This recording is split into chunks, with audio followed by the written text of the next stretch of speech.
Ciao Nicola, tutto bene? Yeah, can you hear me well? I can hear you well. Fantastic. Sorry, I just hope my.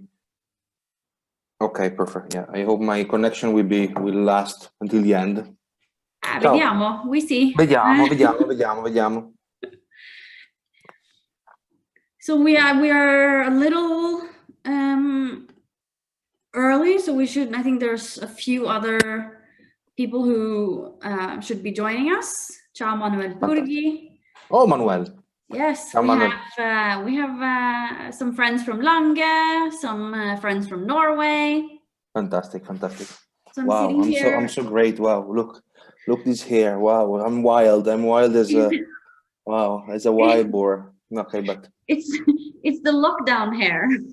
yeah, lockdown hair. Also, you don't see my belly, but it's also lockdown belly. Actually, when I think everybody, it's not a secret. I got COVID, so well, no smell, no taste. So I got thinner. I mean, I lost I think 5-6 kilos, but then in 2 weeks I got back 8 kilos. So now I'm more than compensated. But yeah, Stefania was really happy actually. Wow, and.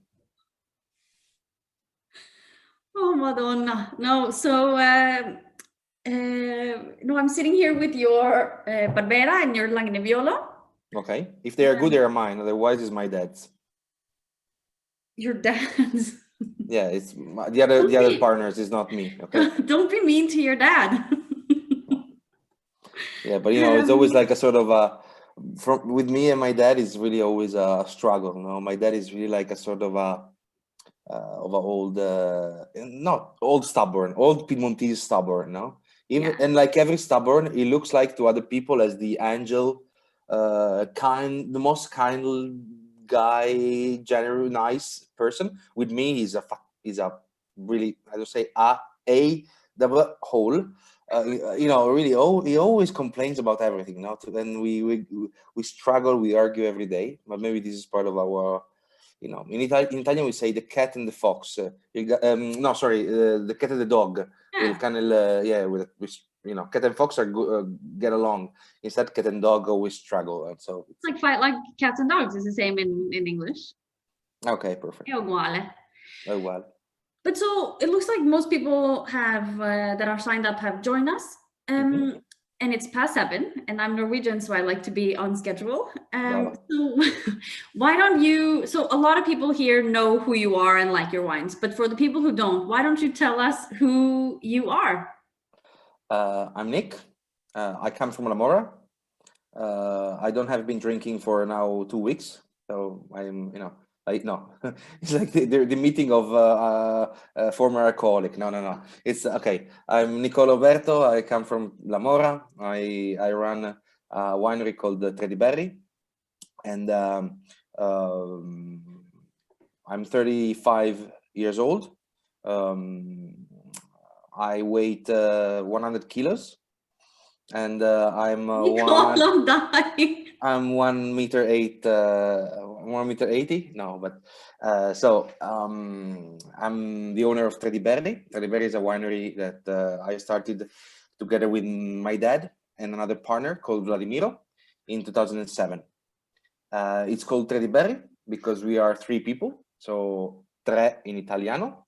D is like off or from, and then berry. Berry is a vineyard, is a place on the farthest west side, on the most western side of Lamora, of the Barolo area in general. And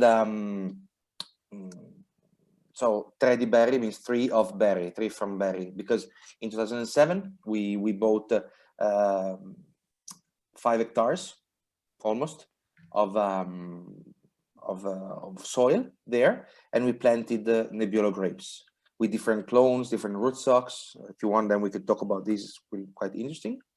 And at the beginning, I just wanted to make raw grapes because I was not interested actually in making wine, not because I didn't love wine. Actually, I loved wine. It was my dream, but actually I knew it would be difficult to make wine in the sense that, it's always full of pressure, and I didn't want really to be so much under pressure. Then my dad insisted a bit to start doing like 1,000, 2,000 bottles just for us.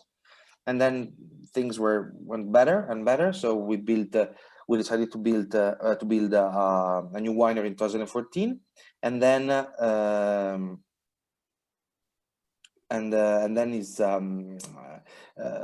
we started to increase a bit the quantity we made in 2014-15 vintage, and now we are enlarging finally and this is the last investment we're gonna do. We are enlarging the winery for the last time, and now we are producing around 90,000 bottles, divided 40,000, no, a bit less. Let's say 30,000 Barolo and 7,000 Rocca d'Annunziata, so 37,000 Barolos. Both we do two kinds of Barolo. Then we do about 30,000 bottles of Nebbiolo, 30 to 35. 13 to 15,000 bottles of Barbera. Dogliani, so Dolcetto, we started 2 years ago, no, last year actually. So yeah, this is going to be the second harvest, and we do 8 to 10,000. And then Rosato is an eventual thing, as all the worst grapes go to the Rosato in order to make a Langhe Rosato. But actually, I think this is going to be the last vintage, because Rosato for us is becoming extremely difficult, because we have to start harvest very early, and honestly, I prefer to be happy and relaxed for the Nebbiolo, rather than starting to be stressed for the Rosato 1 month earlier. And so that's in a nutshell Trediberri. And in a nutshell, Trediberri. But so we do have your Barbera and Nebbiolo here, yeah. But you have a new wine that was released this year, which is the Bricomolea. Yes, the Dogliani, exactly. Yeah. And I was there with you, remember, in 2019 when you doing a massage to the vine. Yeah. I was indeed giving a massage to the vines. Yes. I don't. Yes, because we were bending. No, we were. The cane, and we and were bending. We were bending the vines. It was my birthday. Remember? Yes, and so I showed you that you have to be really soft, especially when it's a day which is really dry. So you have the cane fruit, which is very hard and dry. Instead, if it's a wet, humid day, it's much easier to bend. But the day it was really dry, and so we had to smoothly going down like a thigh massage. So it was that's why wow, look at this! Wow, you see, I think everyone can see it. So this is the Bricomolea vineyard, and Nicola, is on his phone every 5 minutes. But he did teach me how to bend the vines to make it ready for the season. This was March 2019.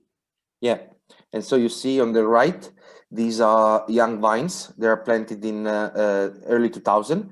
Instead, at the end on the left, these are old vines, 1958, and yeah, exactly those ones. And as you can see, this is early in the morning. So the sun is coming from left, so from east.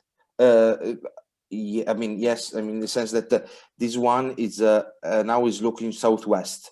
So there is east on the left. We are watching southwest, and then it's on the right is the west side. We are really close to the mountains.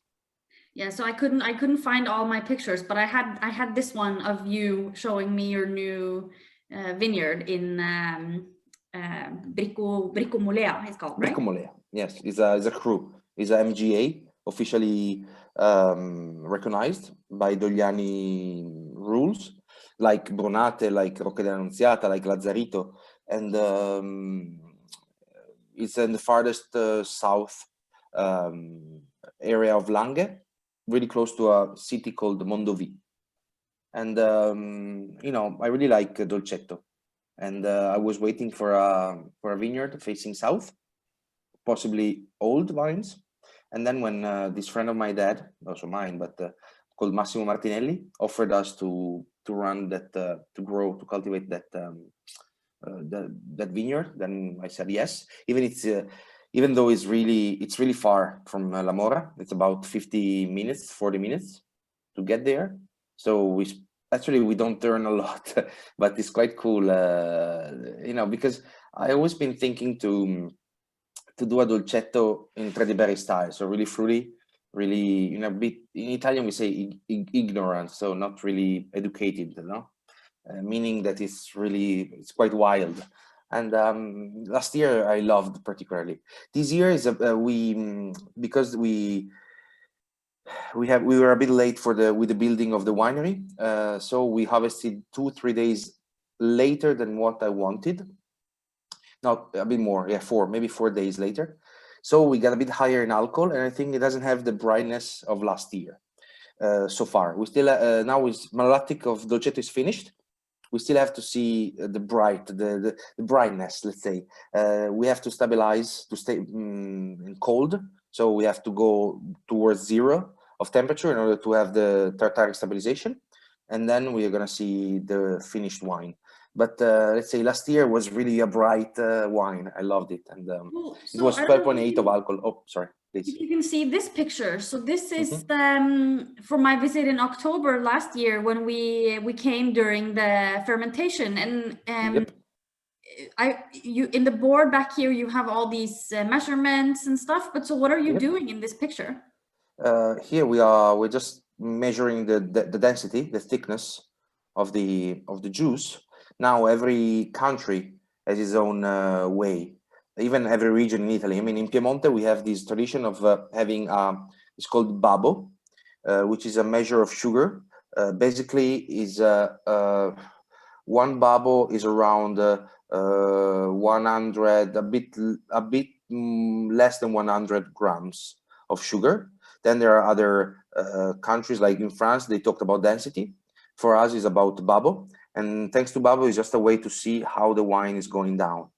And so the thermometer you have there stays higher if the sugar helps him to stay higher.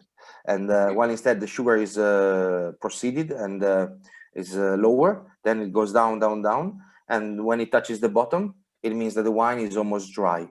Then after that, we usually leave the wine 4 or 5 days after, still in maceration, still with the skins, because I want to be really, really, really dry. This is something that I really care about. When you don't use a lot of sulfur, a lot of procedures in order to stabilize the wine, in my opinion, it's really important to be dry, bone dry. Otherwise, the risk of having microbiological activity after you have racked the wine, it's really behind the corner. And that's why I want to be really safe and sure about the healthy, let's say, and the stability of our wines.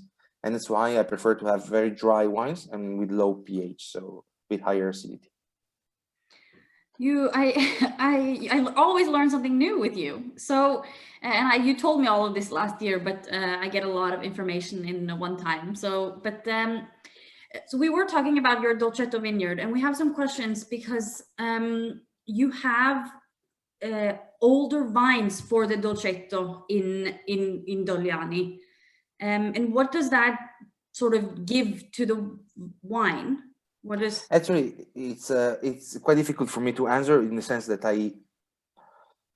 because the quantity is really extremely low, I have to vinify everything together. So, and now this vintage is the second vintage. So I vinified 110, so 11,000 kilos of grapes, all in one single vat. Can be that next year, if the production is a bit bigger, then I can divide old vines and young vines in order to better understand what makes the difference. Yeah. So I mean, now you're talking for your Dolcetto specifically, but you know a lot about wine in general. So if the people watching in general, what does an old vine give to a vine versus, because I know you use older vines for your Barolo and younger vines for the Nebbiolo. So what sort of difference between the young and old? Depth. It's simply a sort of depth. Okay. Depth in the wine, meaning that usually this I think there is a natural green harvest made by the sap itself, which flows a bit less in old vines. or at least, this is a very, we can open many brackets in this sense, because the older is the vine, usually, especially traditionally Guyot, there are many more cuts. So every year you have to make a cut. So unless you haven't started to use the new modern techniques of pruning, usually the old vines are really always very curved, and for this reason, and also because they become older and older, so usually the sap flowing is quite lower, or at least they don't have the vigor, the strength of the young ones. So usually the young vines are really productive. So usually you have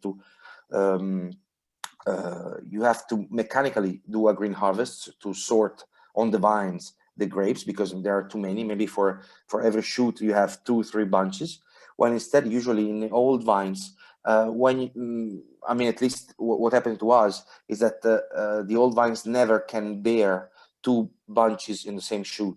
So even when sometime it happens that the old vine have 2 shoots per bunch, then we see that when one bunch starts to rise, the other one is still very green. So we know and we understand in that time that we have to cut it out, otherwise it wouldn't get ripe.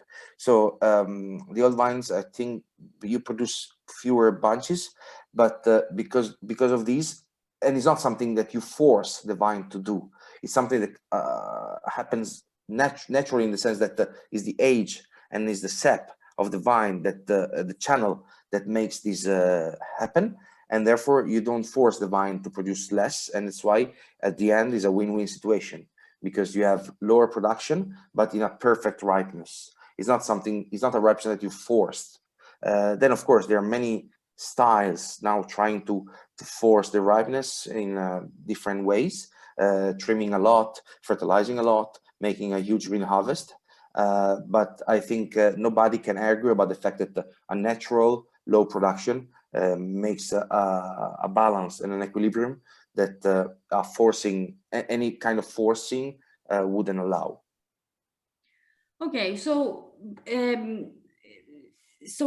we have a question here about the age of the vine and sort of the perfect age, but I mean, okay, older vines are sort of better or give a depth, but I mean, don't you need both, sort of? It's a very good question. Everything depends from the pruning, especially in the last years, in the last decades. Luckily, people are more and more talking about pruning. Why? Because in Barolo and in Langhe in general, so every kind of grape in our area is pruned with a Guyot system. Guyot requires many cuttings. So you can easily understand that, okay, it's really, I can make a draw, but the idea is that every year I gain in height this distance between the first nodes of the bud, no, the first bud. So if the buds are like 10 centimeters distant between one and another, every year when I prune, I raise up by 10 centimeters of height. That means that after 10 years, I have almost, I don't say 1 meter, but at least 50, 60 centimeters higher than where I started.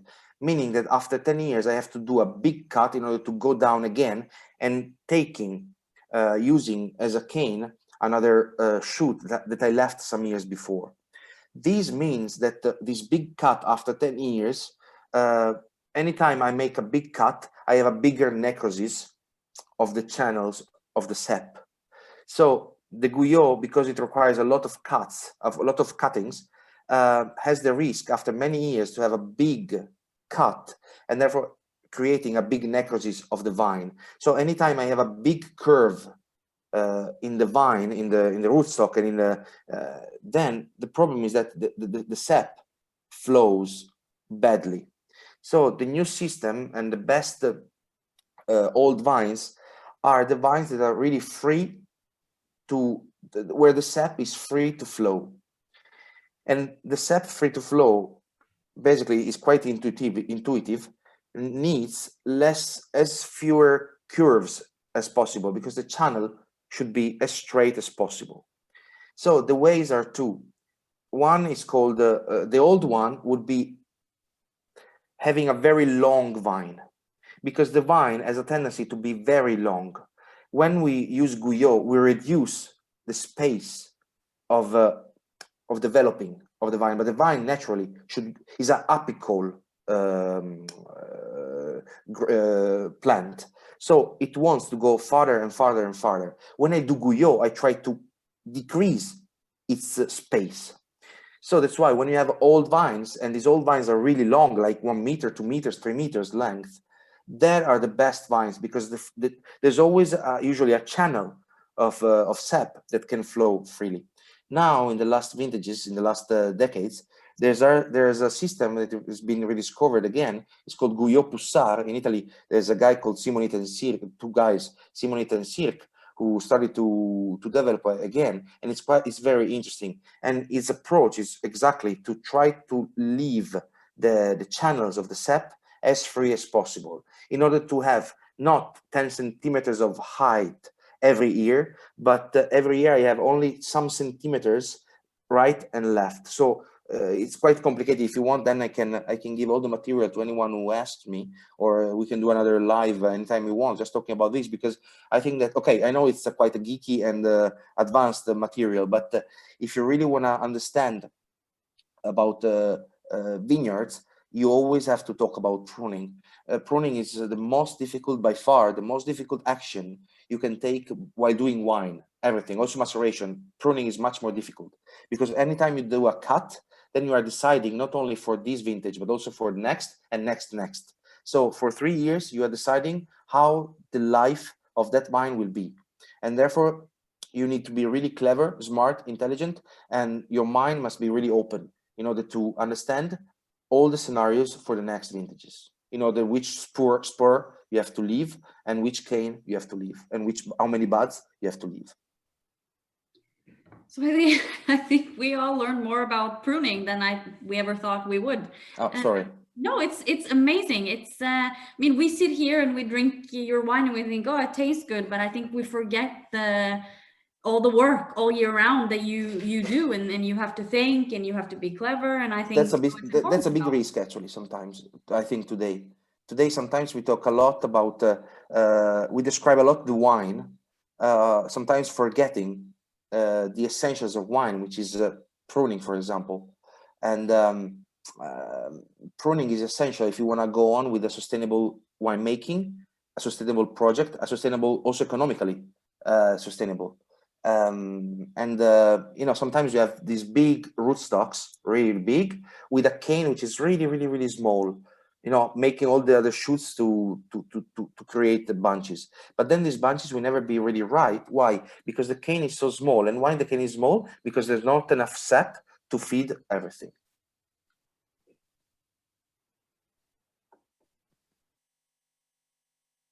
Oh, I thought there maybe was more. No, so super is I have done some pruning, and I think in Lange, and it's I mean, then they just tell me where to cut, so I don't have to think. But I know, I think it's a lot of important work that you do behind your wines.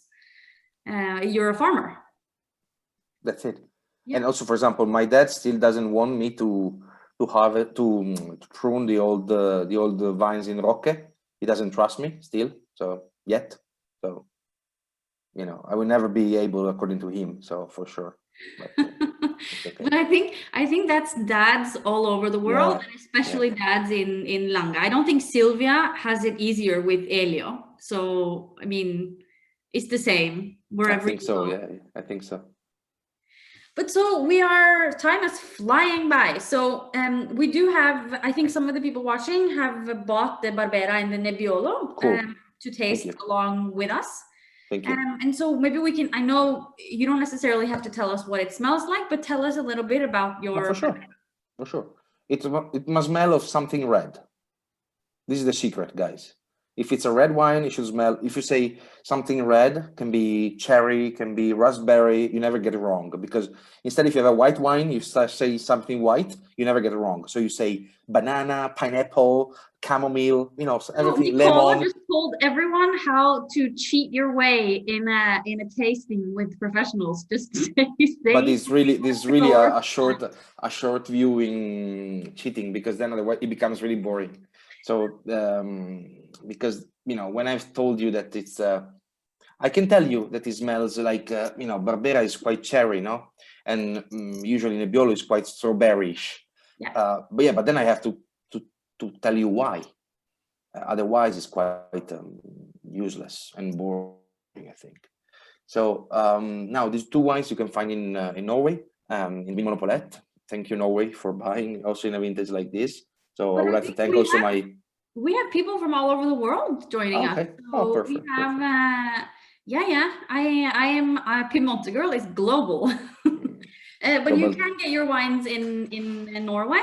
No, of course, no, yeah, but then I just wanted to, you know, also to thank Oslo Wine Agency, which is our importer, and you know, they are making a great job. But then any importer in the world, you know, especially in a year like this, they've been so amazing for us, and really, without them, it would be impossible. And they have believed in us since the beginning. So I would never stop thanking them. And as for the Barbera is a bloody cherry, or, you know, why? Barbera is not a light wine in the sense that it has a very huge facility to extract. Barbera then doesn't have a lot of tannins, almost zero. So you can also wait a bit more to wait for the good ripeness, because acidity in Barbera, this is the third characteristic, usually never go down so much. So you have a wine, you have a grape that loves the sun, loves the warmth of summer without losing the acidity, and therefore Barbera allows you to harvest quite later, and to have quite a huge color, higher alcohol, but still having a freshness that compensate the other two things. And that's why Barbera is cherished, because it's full, it's vibrant, it's extraction happens really easily in a Barbera. And Barbera usually is 0.5 to 1 degree of alcohol higher than a Nebbiolo, usually, I'm saying. But like this year as well, this year Barbera I think is going to be 15.3 hours, and we are not green harvesting a lot. I mean, Barbera is the only grape I love a bit more of green harvesting in order to have a bit more of structure. But again, Barbera is a grape that allows us to be a bit more extractive, a bit more big, no?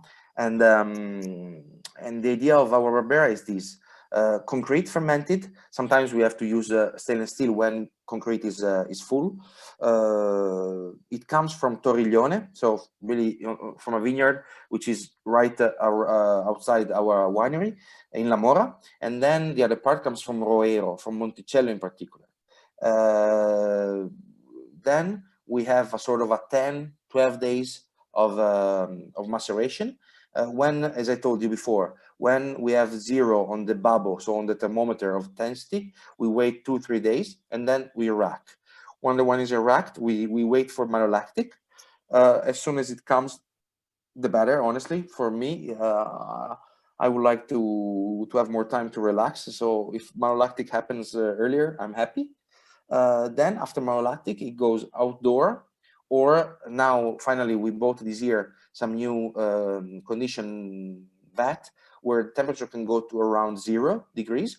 So we have a sort of a shock, or a temperature shock, where all so we call tartrates go down because they become heavy and they go down. And therefore the wine is called stable at that moment. It's said stable. And after that, the wine actually is ready to be shipped. We usually bottle Barbera around March, and we ship in April. I'm not a big fan of waiting. I'm not a big fan of aging too much, I mean, at least this is my style. Then please allow me to be like this. I'm not saying that who does it is wrong. I just say that I personally don't follow this. And so our Nebbiolo and our Barbera and our Dolcetto as well are bottled in March and sold in April. And also our Barolo, you know, I of course, I think that our Barolo can be better in some years, but honestly, I really try to do everything in order my Barolo to be ready when I release. Sometimes I feel the idea that, oh, this wine can be better in some years is a sort of an excuse, because if, but this is my idea. If I was a producer and I tell you, oh, my product will be better in 5 years, and if I was a consumer, I would ask you, okay, why don't you sell me in 5 years? So that's why I try to be as ready as when I released as possible, because otherwise I wouldn't release it. And that's why this is the, and Barbera and Nebbiolo are particularly fitting these, especially Nebbiolo. Langhe Nebbiolo, which is the wine we're going to taste afterwards, is I say strawberry-ish. We can taste it now. Sorry. We can taste it So now. yeah, please, yeah, sure. And the color is very different. It's lighter. Why? Because the anthocyans, the colors of the Nebbiolo as a grape are much lower than Barbera. So usually Nebbiolo you cannot extract and do what you want as it happens with Barbera, especially because you have tannins. So in Barbera, as I told you, I can extract a bit more. If I do the same with the Nebbiolo and the grapes is not really ripe, the risk is to extract a lot of bitter tannins. So Nebbiolo becomes much more difficult than Barbera for this reason, because you also have to understand the tannic ripeness. So tannins can give you a kick more than Barbera in terms of interest, in terms of intensity, also of and depth of flavor and length and lingering finish, you know. But on the other side can be really our own goal if you peak too early, because then you have to compensate a lot some, you know, in winemaking in order to try to cover the unripeness, the green, the bitterness of the tannins. So what you're saying in sort of non-farmer words is the time of picking the grapes is very important. You cannot pick too early and you cannot pick too late, because then it makes the winemaking more difficult. And is actually, and that is the only real choice you producer chooses. I mean, everything is a reaction to the weather, basically, no? If I spray copper, it's because it rained a lot. If I spray sulfur, it's because there's a lot of wind, and so I have the risk of powder mildew. But the day of harvest, it's only my choice. And that's why when sometimes people think that coming to the, when we harvest and people come to the winery to visit us, and maybe they look me really anxious, really under pressure, that's the reason. Because one day, 2 days later or earlier, it changes a lot, especially if then it's supposed to rain or it's supposed to be cold or it's supposed to, it changes a lot. And especially for our kind of wines, as I told you, we don't age so much. And so we don't have the time for the tannins to polymerize or to soften with the aging. I want the tannins to be as perfect as possible in order to have a very early consumption. That's why, you know, especially on the Nebbiolo, the big challenge, the big bet, gamble we have done, is trying to release a Nebbiolo which is very young but very drinkable as well. So I'm not a guy who thinks that, for example, tannins change because of the soil. In a sense, I don't think Serralunga is always more tannic than Lamora. If Serralunga is ripe, is as tannic. You know, there are some wines even from Serralunga that are as tannic as Lamora, or vice versa. The issue is that you have to pick them in the right moment, and there's a very big difference between tannin structure and spine of a wine, in my opinion. Tannin is one part of the spine, but it's not just the spine. And tannin for me is deals particularly with vine management. And vineyard management means, in my opinion, harvesting as late as possible, but keeping the vine as young or as fresh as possible. So not to force the vine to run in order to wait to harvest. So harvest a bit later, but with freshness. In this way, I try to have the best tannin as I can. Then, of course, there are some vintages where it's easier. There are some vintages where it's really difficult. There are some vintages like 17, which is a surprise. 17, I didn't like when I harvested it at all. I really, oh my God. After 1 year, okay. After 2 years, now we did a blend. We haven't bottled yet. Whoa. So the tannins become really integrated. And actually, it's much better than what it was some years ago. And but 2017 was quite a warm vintage, no? Was a dry vintage more than warm. Dry. So we didn't see any water except the one rainfall, I think, at the end of June. And therefore, at a certain point, especially at the beginning of September, we decided, for example, to harvest Rocche. That was really strange, harvesting, like, I think it was 7th, I have to check, but really, really, really early, because the vines stopped to go on. And really, you have the feeling that the vines said, okay, we don't have water, so they started to close the channels, okay? Because they wanted, the idea of a plant is to preserve themselves and to survive. So, okay, they make fruit, but then if they understand that they don't have feed, then they try to, and when we understand that, we had to start to pick and to harvest. And so the problem was to have very harsh tannins. Now, of course, we still have tannins. So if you take 19 or 16 and 17 is the tannic vintage, but with respect of what it was 2 or 3 years ago, it's nothing.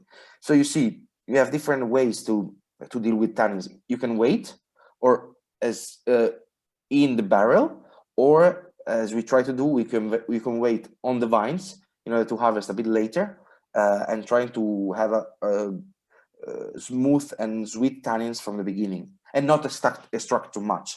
So when you have more strawberry idea in the 19 vintage, it's also because we don't extract so much. So when you don't extract too much, you try to have a bit more softer, gentle nose. So not maybe bloody cherry, but more gentle. So you have more, how is it in English? The small, it's called ribes in Italian, or more strawberry, more these things that the smells are a bit. Raspberry? Yeah, raspberry is a bit, no, but yeah, something, all the family, but yeah, you understand, no? And all these small nuances, a thing that I like a lot, for example, in Nebbiolo, is when you get the orange zest, the orange peel.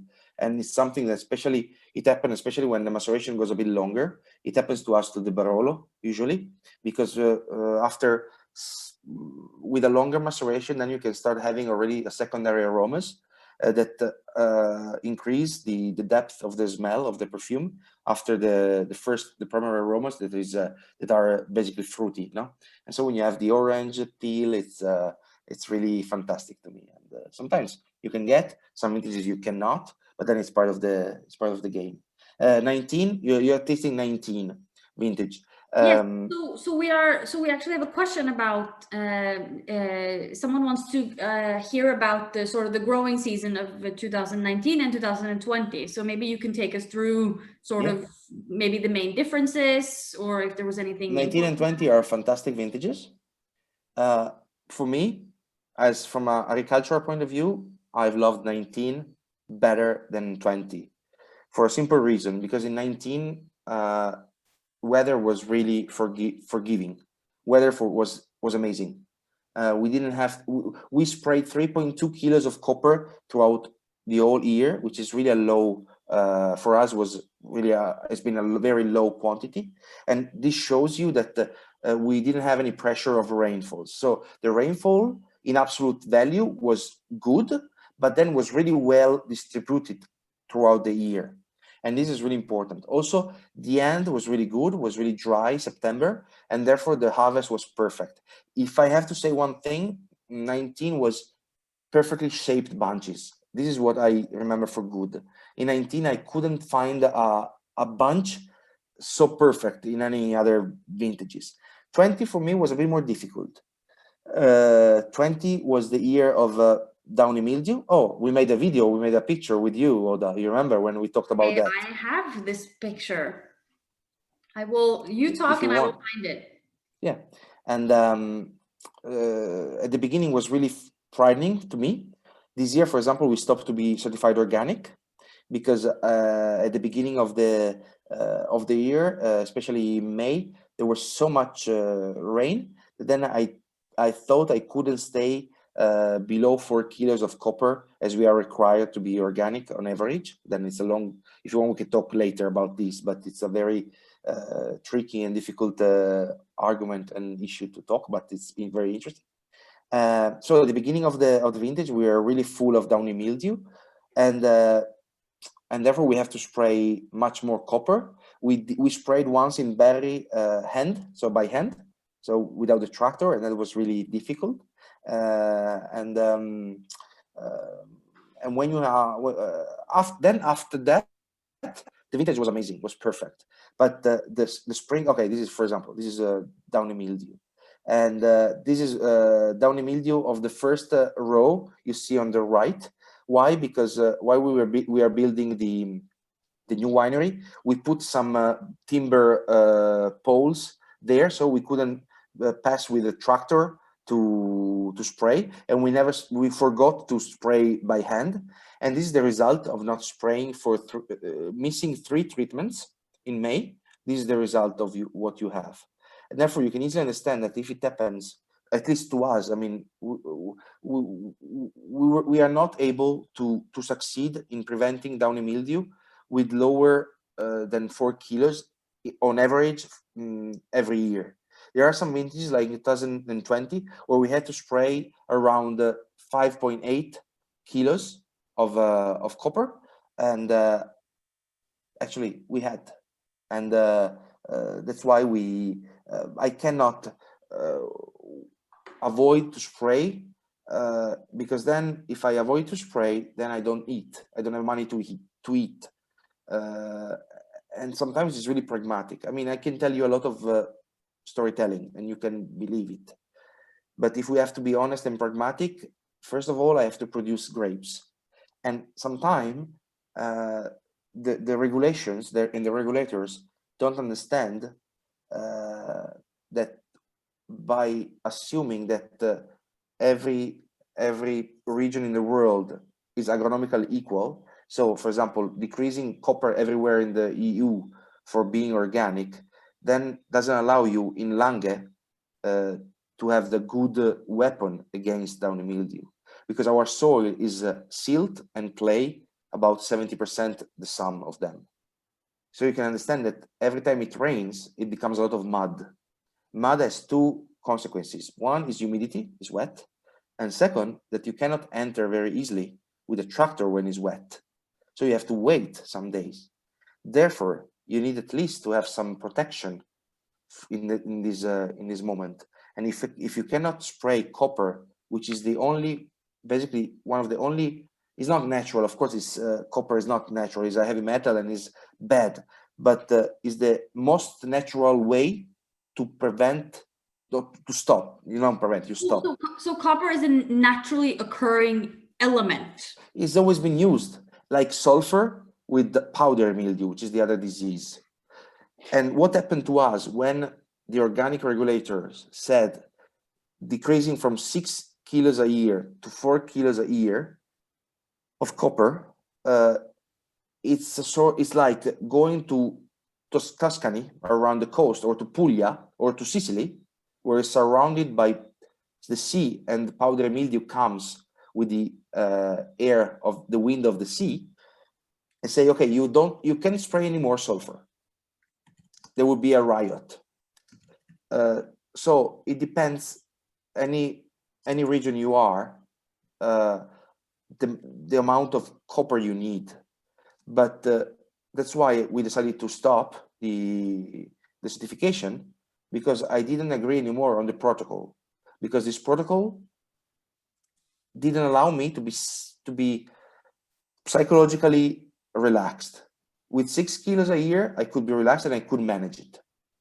With 4 kilos, honestly, I am not able to, and that's why and from now on, okay, the wines are in the winery are still organic, so I will say they are organic. But from now onwards, I won't say anymore I'm organic, because it's too easy to say I'm organic but I'm not certified, because then you don't suffer the risk. And because I have suffered the risk of losing, like in 2018, we lost a lot. For us, it's not a very good vintage 18 for Trediberri, I'm saying. I know that stating I'm organic while I'm not certified is a shortcut. It's too easy. So from now on, I'm not gonna be organic anymore. I love, there are some people saying sustainable winemaking, which is much more interesting idea. And I'm gonna apply that definition, if you wanna, that label. But before I was organic, now I'm not anymore. First, I hope to make good wines, then organic. So it's really clear. Huh? So Trediberri is not an organic winery. I hope it's a good winery, then organic, because otherwise it's if the wine is crap, then I can be any label, but the wine is crap. If the wine is good, then it becomes to be a label. So you have something to identify it. I like the term sustainable winemaking. Yeah, I mean, in the long term, for us, for the environment, I'm not saying that we cannot, but also the organic protocol has many faults, flaws, has many mistakes. Like they allow a lot in the winery you can do a lot in the within the winery. So, and for example, the tests of the residuals on the leaves, on the grapes, are too few. There should be every year systematically to every producer of organic, and I'm stating it easily. Why? Because that is the only way you can state you are organic. Otherwise, it's really difficult or it's too easy to say I'm organic. But then, if nobody really comes to you, or at least I'm Italian, so we are a country where cheating is quite common. So it's if I'm organic, I'm organic. That's it. And you can come to us saying, okay, I found this level of, I can say a technical mancozeb or a folpet or whatever, of anti-downy mildew product, which is not allowed.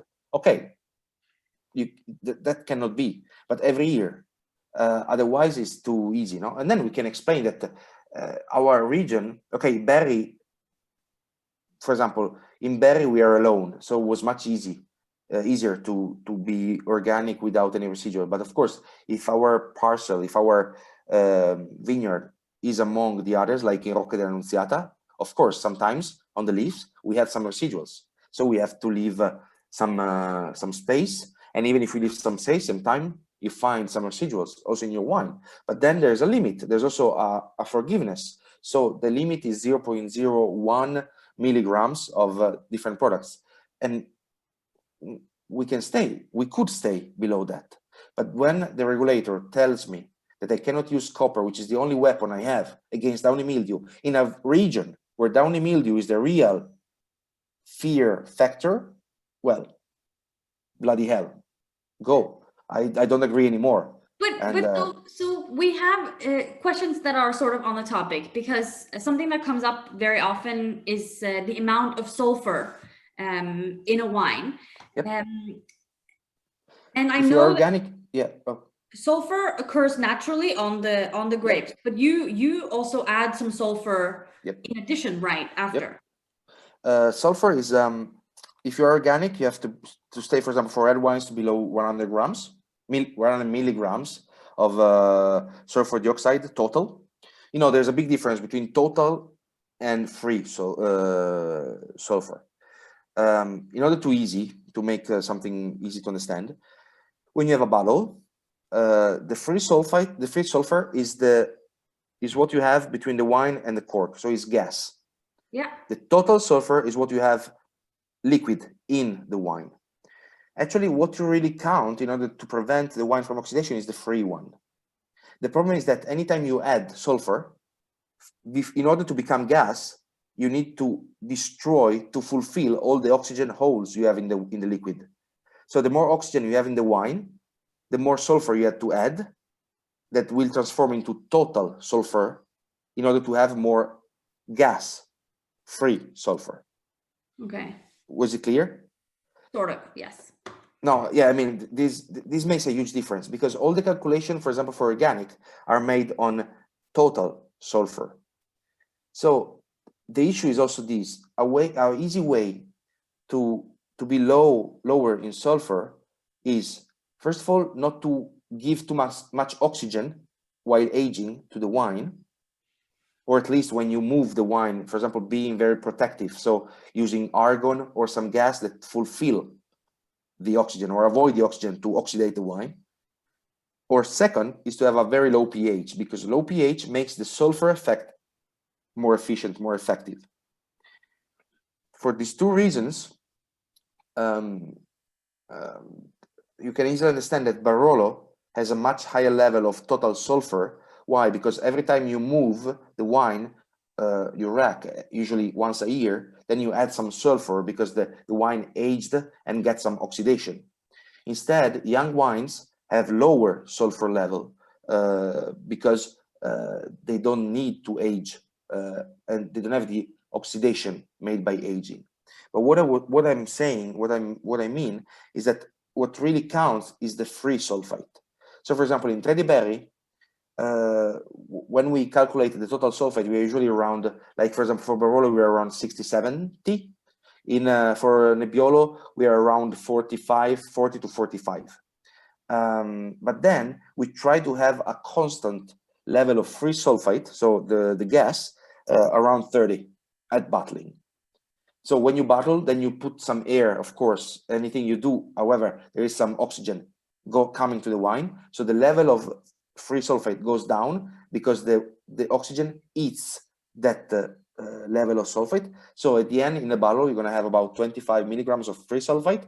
And in the case of Nebbiolo, about 45, 50 milligrams in the wine. As for Barolo, 70, 75 in the wine. And even every year we made a cuvée for us without sulfite, completely without added sulfur, but still the total, so the sulfur in the wine, because of internal creation of sulfur, is around 20-25. The free sulfite is 0 because if you don't add anything, then of course it doesn't transform into gas. So free sulfite is below 10 milligrams. So the analysis cannot catch it, but then the total sulfite, so the one in the wine, because of the maceration and the fermentation, is still there. So there is something. So the wine completely without sulfite is really difficult to achieve, just because when you have a fermentation, it creates some sulfur. Yeah.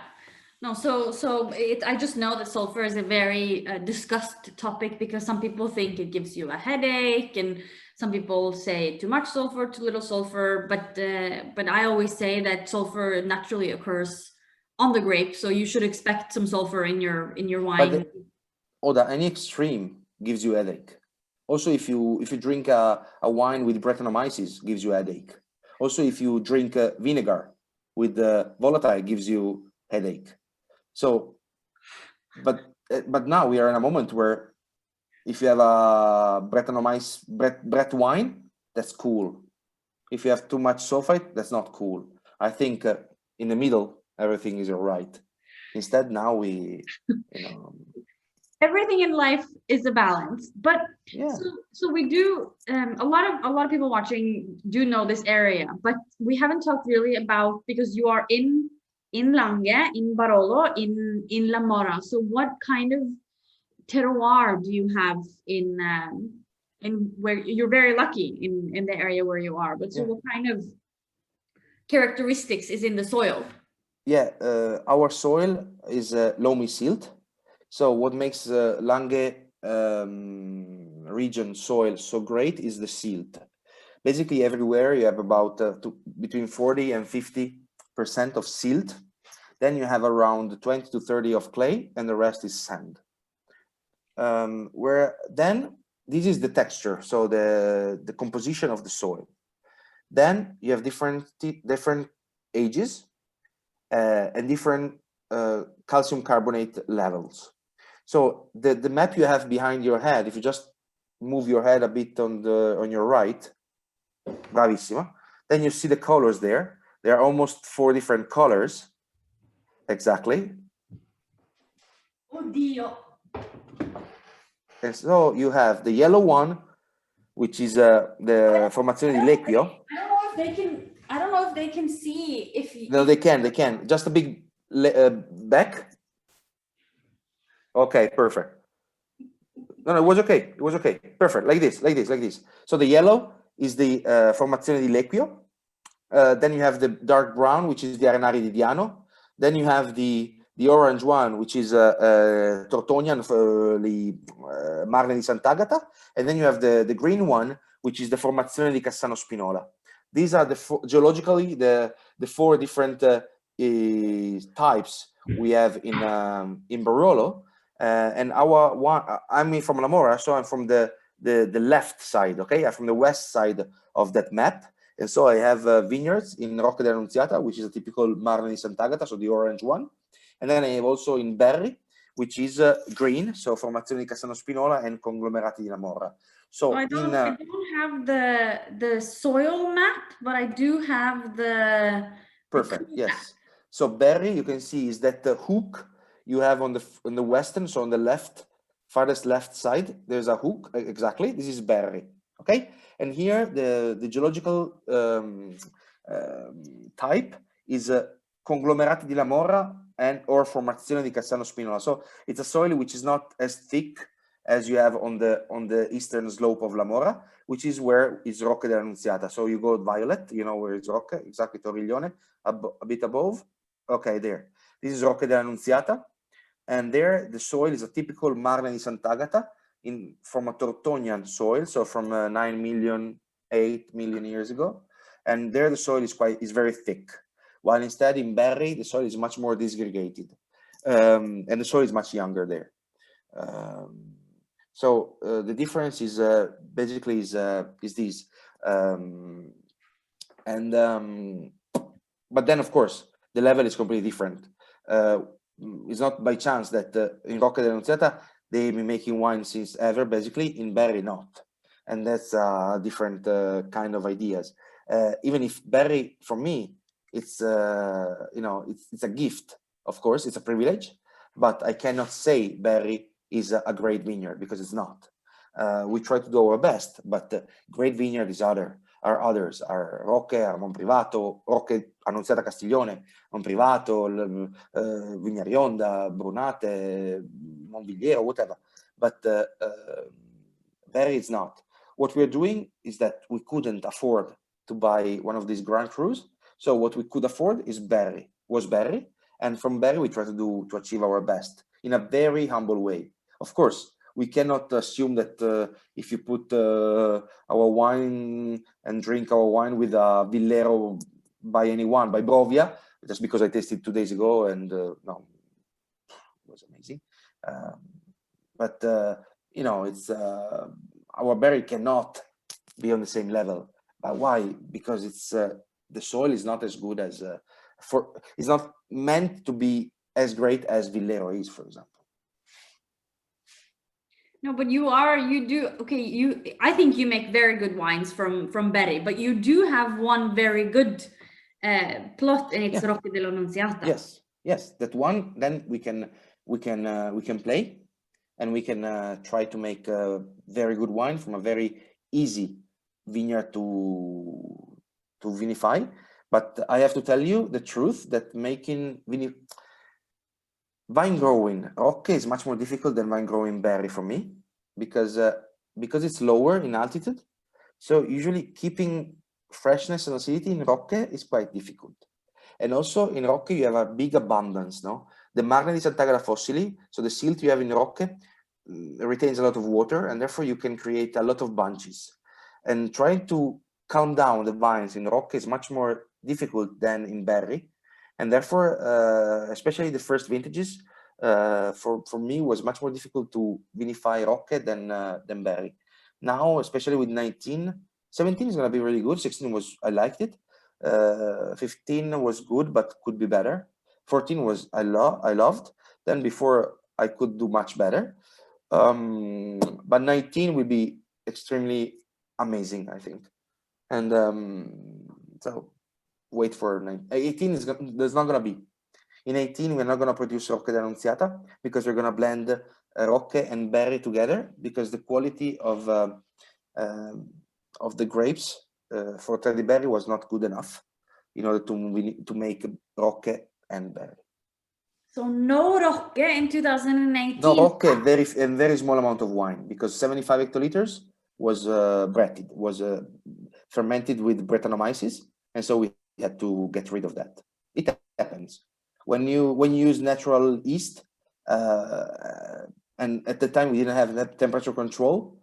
Then the wine had a deviation and started to do malolactic before it finished the fermentation, the alcohol fermentation, and so the wine became sugar, and the yeast, fermenting yeast, the Cerevisia, the Saccharomyces cerevisia, was not the leading yeast, and therefore another yeast, which is a bad yeast, started to act, and therefore I completely lost the fermentation for 75 hectoliters of Barolo, and therefore there's going to be about 40% of the entire production of our wine. But then it happens, yeah. Economically, it was a big issue. We had to ask. Vladimiro is the guy looking for dealing with the banks. We had to ask for a new loan, because we know that we're gonna have to compensate the loss of money. But I think that I cannot allow myself in this moment to make a mistake for Trediberri. I think that the level of the wine must be consistent in an industry where, because the weather is different every year, the consistency is really difficult to achieve. But I think it's much better for the brand and for people who drink our wines to know that in a vintage, like when I don't do a wine, or I don't release a wine, is because I don't believe that wine can be released. If I release, it's because I think it can be released. I think that's a very good place to end. And you make very good wines, Nicola, and I think we who have enjoyed wine at home today are very happy. And we're sad to hear about 2018, but it's just wine. It happens. And we cannot just cover ourselves behind the naturality and then making every year the perfect wine. It's not possible. So it happens. And people, clients, customers, importers, journalists must understand or appreciate the fact that I know and I'm aware that the wine is not as good as the other vintages. And I'm not trying to cover it, to make up it, like saying, oh, it's elegant, oh, it's easy to drink, oh, it's ready to drink, or no. I simply don't believe it can. 14 Rocche d'Annunziata I released, and for me, it's one of the best wine we have done. 18 was not. And so I prefer to blend with the Classico to make a Barolo del Comune di Lamora. I think it's the at winemaker's discretion. So I think we need to be happy that we get the wine that we get. Yeah. And we were very happy that you could join us this evening. Thank you so much, Nicola. Thank you. And I hope you're doing well in lockdown and in COVID, and I hope to come visit you very soon. Yeah, fantastic. So the people who I didn't answer questions, I have them, so I will get back to you. Sure.